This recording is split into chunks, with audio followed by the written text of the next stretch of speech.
हमें युवाओं को कुशल और रोजगार के लायक बनाने का लक्ष्य रखना चाहिए।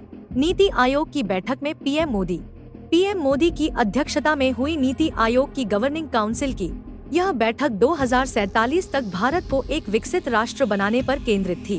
पीएम नरेंद्र मोदी की अध्यक्षता में नीति आयोग की 9वीं शासी परिषद की बैठक दिल्ली में शनिवार को हुई।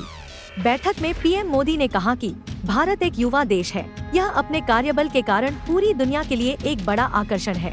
हमें अपने युवाओं को एक कुशल और रोजगार योग्य कार्यबल बनाने का लक्ष्य रखना चाहिए। विकसित भारत 2024 बनाने के लिए कौशल, अनुसंधान, नवाचार और नौकरी आधारित ज्ञान पर जोर देना जरूरी है। पीएम मोदी ने कहा कि एनईपी मुद्रा, पीएम विश्वकर्मा, पीएम सुविधा जैसी योजनाओं और आपराधिक न्याय प्रणाली में सुधार आदि का उपयोग भारतीय समाज और अर्थव्यवस्था में परिवर्तनकारी बदलाव लाने के लिए किया जाना चाहिए। बैठक में पीएम मोदी राज्यों के मुख्यमंत्रियों और केंद्र शासित प्रदेशों के उपराज्यपालों से कहा कि वर्ष 2047 तक विकसित भारत बनाना हर भारतीय की महत्वाकांक्षा है।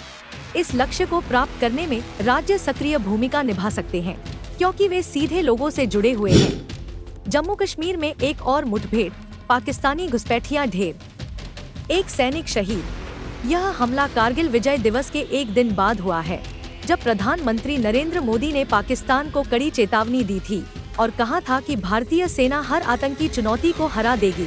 जम्मू कश्मीर के कुपवाड़ा जिले में नियंत्रण रेखा पर आज आतंकवादियों के साथ मुठभेड़ के दौरान एक सैनिक शहीद हो गया और एक अन्य घायल हो गया। सेना ने एक बयान में कहा कि मुठभेड़ में एक पाकिस्तानी घुसपैठिया भी मारा गया। मछल सेक्टर में नियंत्रण रेखा पर खराब मौसम का फायदा उठाते हुए 2 से 3 सशस्त्र पाकिस्तानी घुसपैठियों के एक समूह ने नियंत्रण रेखा पार की और एक बॉर्डर पर स्थित सेना चौकी पर नजदीक से गोलीबारी की। चौकस सैनिकों ने घुसपैठियों का जवाब बहुत ही सख्ती से दिया। इस गोलीबारी में सेना का एक जवान शहीद हो गया और एक घायल हो गया। वहीं एक सशस्त्र पाकिस्तानी घुसपैठिया भी मारा गया। यह हमला कारगिल विजय दिवस के एक दिन बाद हुआ है।